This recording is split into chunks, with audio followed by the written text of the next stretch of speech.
Hey everyone, my name is Cody Shoppy, aka Maynard. And my name is Scott Shoppy, Maynard's dad and podcast co-host. Welcome to the second episode of the Talk with Maynard podcast.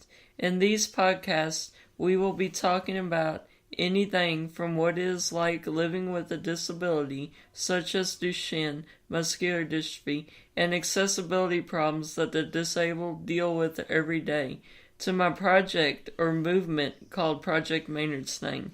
Today we'll introduce the Project Maynardstang mascot, our 1993 Mustang convertible called Ugly Betty. To start this podcast off this time, we thought it'd be a good idea to give you some background facts on the 1993 Mustang, or the Fox Body Mustang. So, I'll let my dad give you some of the facts on that, and then we'll get to the rest of the video. So for anybody familiar with Mustangs, that they understand the term Fox Body. Some people maybe don't, but Fox Body is a third generation Mustang built from 1979 to 1993. Fox Body, Fox refers to the platform the cars were built on. Mm-hmm. They were the same platform was underneath the LTDs, the Ford Fairmonts, the Ford Thunderbirds during that time. It wasn't just the Mustangs, but when people hear Fox Body, they think about the Mustangs first. But the Mustang was the most popular. Mustang was most popular. You'll think the Mustang when you hear Fox Body, and again, Mustang people know, but car people usually know. But maybe a lot of people don't know what it's called. But 79, 93 Mustangs are the Fox Bodies. They were 200 pounds lighter than the second generation Mustang 2s, which were downsized from the 73 cars, which had gotten really big and kind of off the original Mustang idea of being a small sports car. Mustang, the Fox Bodies were more European design, and the V8 returned to the Mustang, the 5-liter, 5.0, the 302. The Mustang 2s only had V6s in them from the factory. Never had a V8. Never had a V8. Sad. 73 was the last V8, and they didn't come back till 79. Interesting fact, 1980, no 5-liter in 1980. They're just a 4.2-liter, had less horsepower. 1982, the high output 5-liter is offered. 4.2-liter was still optional in 1982. Several models during the years of the Fox Body, from turbo 4-cylinders, which would be the SVO cars. Well, early there were some turbo 4s that weren't SVOs, but the SVOs were European-styled, supposed to be handling cars. About as powerful as the 5-liters, but really special cars back in the 84, 5, and 6, I believe. Then you had the Cobras. Some of them early ones were just kind of a trim package. Yeah, they just look pretty. Yeah, they look pretty. 1984, the convertibles returned for a long time. Automakers quit making convertibles, period, because they were just too dangerous, they thought. 1987 was a major redesign. The 86 and back, people refer to them as the 4-eye cars. They had 4 headlights, 2 on each side. 87, they went with the Aero look. Kind of the Ford during that time went with that look on all their cars. The Taurus was the first ones. The Ford trucks went to that look. The whole product line had that kind of Aero front end look. I remember, you don't know this, but 86, the Taurus came out, and people referred to him as a melted candy bar look. Oh, I think I might have heard that before. Yeah, because everybody's used to square cars up to that point. And 86 Taurus was a game changer. So 87 Mustangs went to the Aero nose. That's cool. 1993 was the last year of the Fox Body, the same year Ugly Betty is. And it was the only year for an actual Cobra, and the Cobra R, which would be the Cobra racing car, was introduced and produced that 1 year. You could you had no back seat. I mean, it was really for track use. Really. So that's kind of a little history on Fox Bodies. We love them. A lot of people do. Mm-hmm. Significant cars. Yeah, and then a fact to kind of transition us into the next part of the podcast. the Fox Body Mustang is the longest running Mustang in Ford Mustang history. That's right. All the other platforms you had, depending on how you look at it, 65 to 73 was the first generation. And to me, the 71 and 60 and 70 were so different. It's almost like a different generation. But then the Mustang 2s from 74 to 78. The Fox Body's longest running platform, like Cody said, 79 to 93. The 94 cars came out. That was the SN95 platform. Now they were sort of a Fox Body still underneath. A lot of the main structure was very similar to the 93 cars, but they were a major redesign. So the SN95s ran from 94 to 2004. 99 they had a pretty big redesign. They call them the new Edge cars. Yeah. Then the next platform was the S197s, which ran from 2005 to 2014. Pretty big redesign for the 2010 model year. Yeah.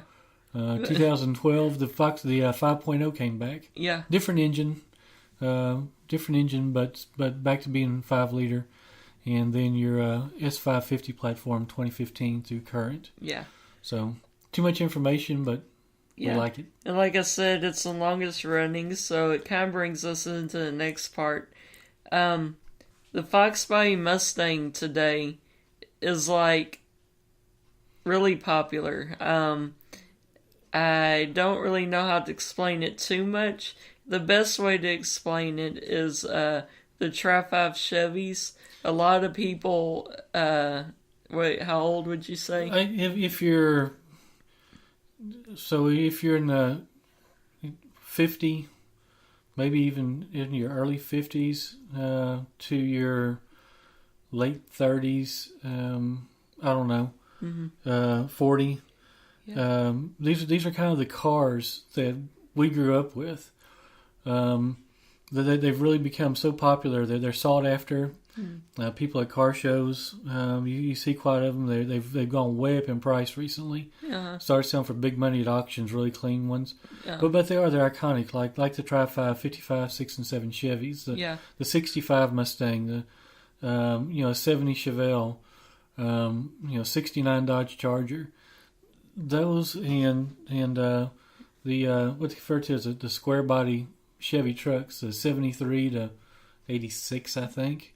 That they've kind of become the modern classics. They're really the popular vehicles that people want. I was trying to say is the Tri-5 Chevys and stuff. I'd say people in their like 60s and 70s probably. Yeah, 60s they're and into 70s. That. And then people more daddy's age, like the Fox Body and a square body Chevy. And then people and kids and people that are my age have started liking the Fox Body a lot because it's so easy to work on. You can modify it. It's I kind of compare it to like the Jeep. You can do whatever you want to make it wherever you want. And that's part of what makes a car significant. During the mid-'80s up to the end of the runs when they really became powerful again, and there were faster cars at times. The Buick Grand Nationals, the 30th anniversary Trans Ams. There were faster cars, but the aftermarket, the modifications, the parts out there to make them faster were so plentiful and still are. They're easy to work on, easy to modify, easy to make fast, and at the time they were relatively inexpensive. Camaro, Firebird were more expensive, and you couldn't do as much with them to make them fast. Yeah. So that's a modern classic, and that's what made them so popular, and that's what. And another thing that I almost forgot about that made them really popular, a lot of people around Daddy's age and stuff remember the police cars. How I guess they're hard to get away from and stuff. You saw them and you knew because everybody's running, especially the highway patrol. They had the big Crown Vics or Caprices But you saw that Mustang out there, and it's like you knew they meant business. They were out to catch somebody. And I was looking up some facts earlier and talking about the popularity of the Mustang and then them using it as police cars and they're more easy to mod. Some police departments tried to use the Camaro during that time, but they had issues with the engines withstanding all the abuse and the extra power they tried to add to them to make them police cars. So, yeah, that's really why they're so popular and why we like them so much. And one thing that people around my age, in this age range, like I said, for probably late 30s or early 40s to maybe your mid 50s, we go to car shows whenever we can, quite a bit. And you see these beautiful cars, your Tri-5 Chevys, your muscle cars from the 60s, sometimes some exotics even, and really nice custom trucks. And we'll get these people come up to us and, oh man, we love your car. It's my favorite car here. And it's because they're in an age frame that I'm in, and we grew up with them. That was the hot car. That's the car we wanted. So it always takes me back, though. We'll get these comments, these people, like, this is my favorite car, and you got these beautiful hot rods and stuff, and then we'll have at least one or two people, if not more than that.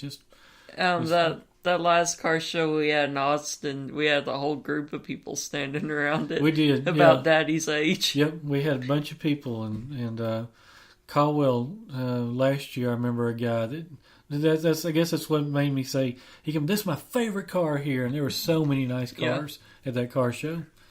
So that gets us through the first half of the podcast. We could talk about the facts of the Fox Body Mustang all day, but yeah, it's the time to go to the quick break. We'll be back in about 45 seconds. If I can stop the mic. Here we go.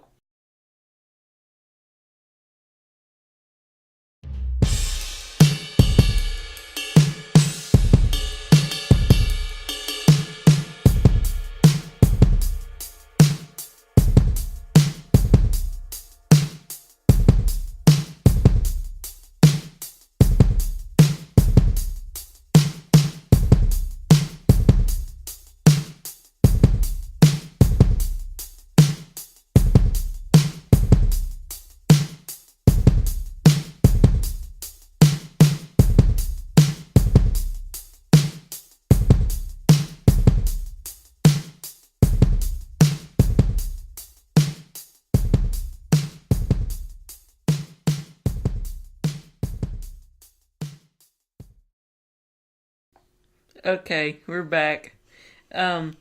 So the first half of the podcast, we talked about a lot of the facts of the Fox Body Mustang and why we like them. And why we chose a car like this. Yeah, why we chose a car like this. Some people don't understand it.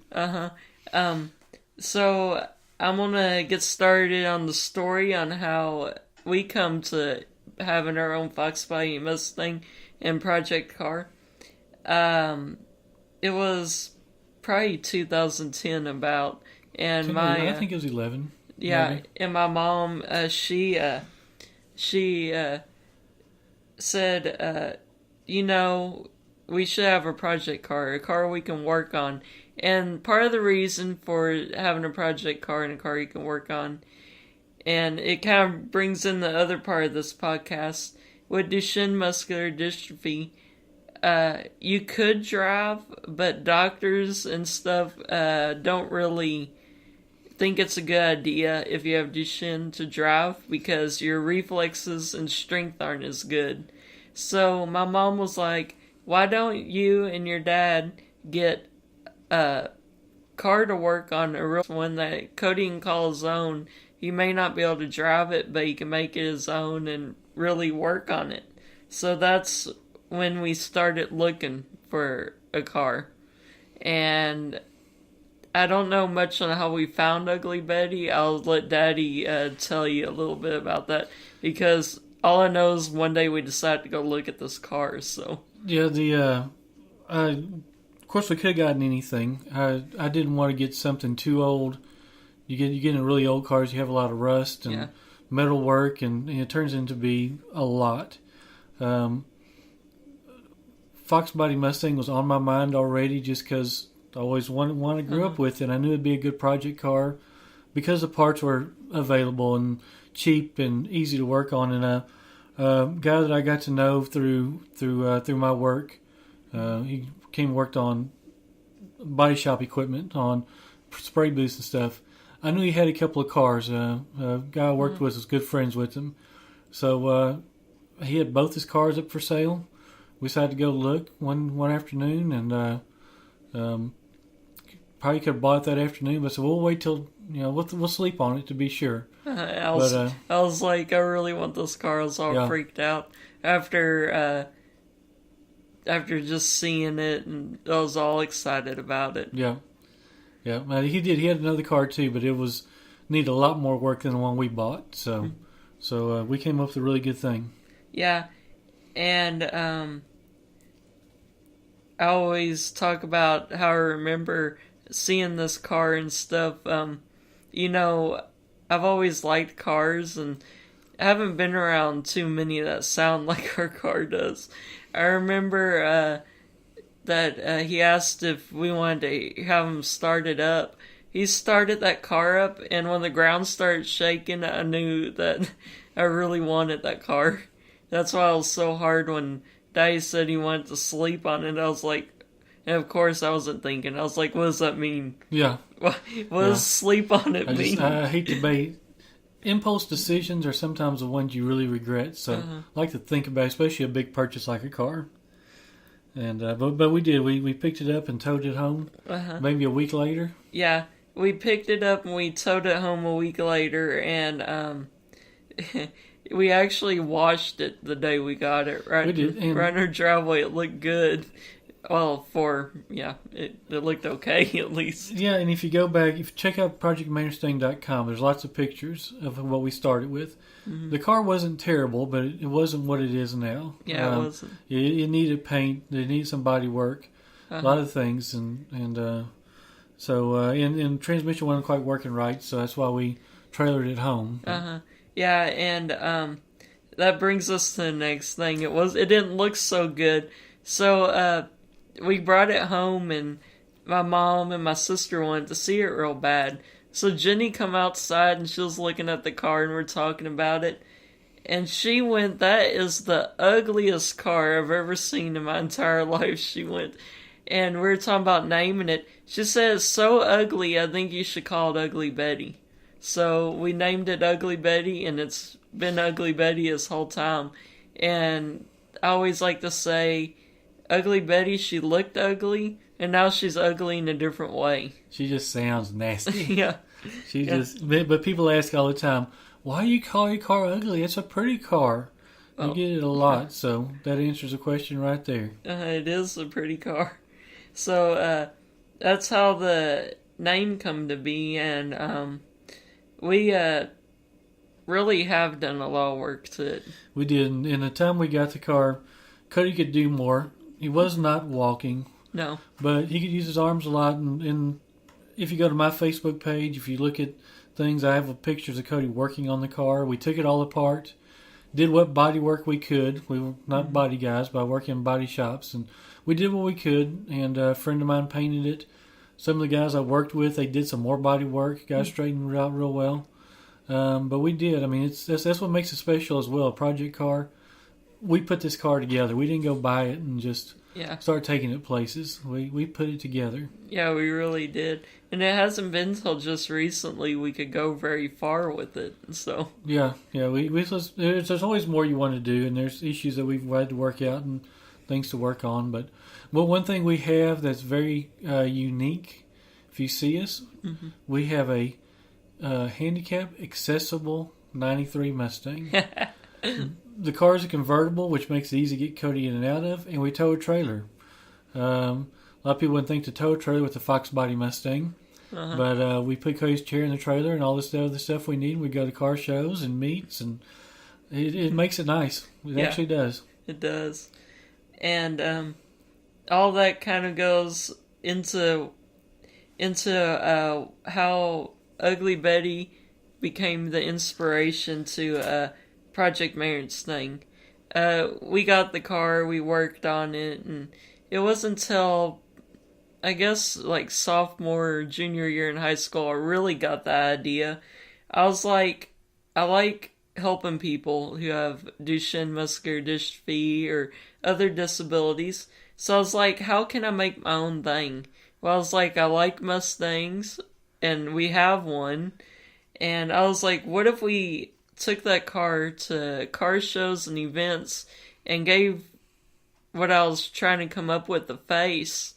And then I was like, well, what am I going to call it? And yeah, it's Project Maynardstang. It just really, it really led into it. It just, yeah. And in the car, like we said on our last podcast, it draws attention. We go to shows, and Cody has I thought I spoke about a board. He has like a stand plaque poster kind of deal made up. It's hard plastic. It's permanent. And we put it out, and it talks about Ugly Betty, and talks about Duchenne, and talks about what Project Maynardstang is. And so people see it. They stop to see the car, and then they read the whole write up, and it gets the word out there. And maybe they've never heard of DMD, Duchenne muscular dystrophy, and maybe at that point they did, and it's because they stopped to look at a car. Mm-hmm. So it gets out there, and there's other signage that Cody has, and it's the face of Project Maynardstang. Yeah. It's funny, everyone talks about how much they like their first car or whatever. I can truly say that Ugly Betty being my first car and stuff actually changed my life. It gave me something to do, it gave me a purpose, and that's really a big deal. And we weren't really going to talk about this, so I figured I'd bring it up just a little at the end of this. It really does get out there.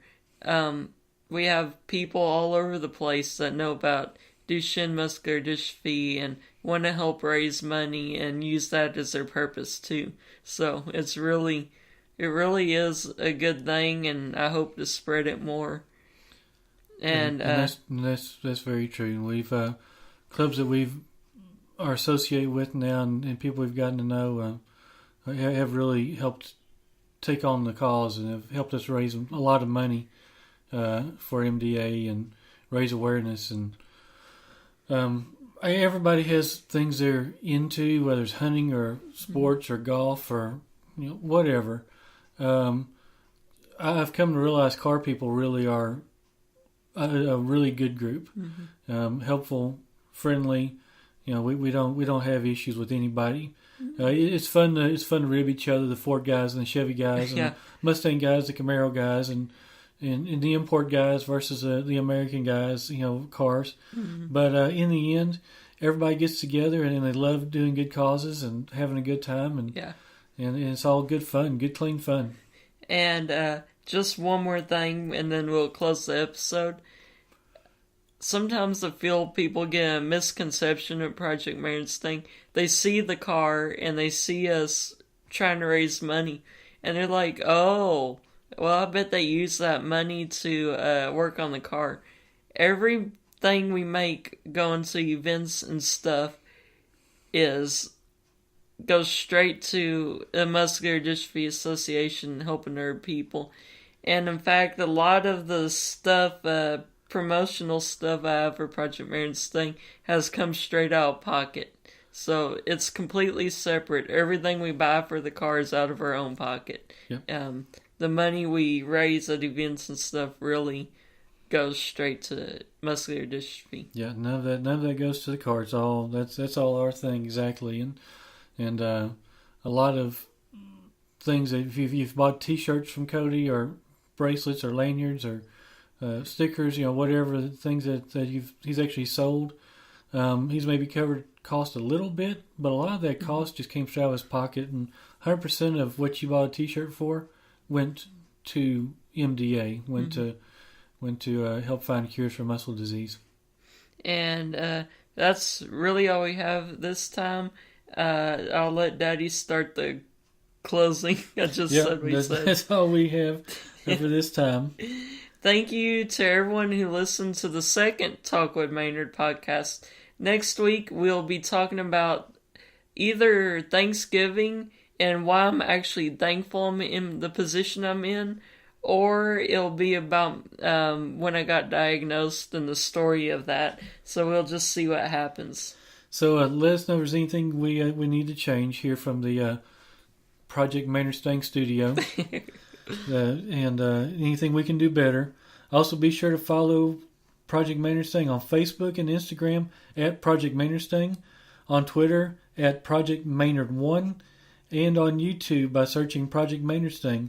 And we tried to record last week's podcast, and we had a little technical issue. So if you looked at the podcast on YouTube, there's no video there. Yeah. This week we're going to try to have, Cody's going to try to have the video out. Yes. So thank you for listening. And so that's it, and I'll play the closing. We'll see you next time. See you next time.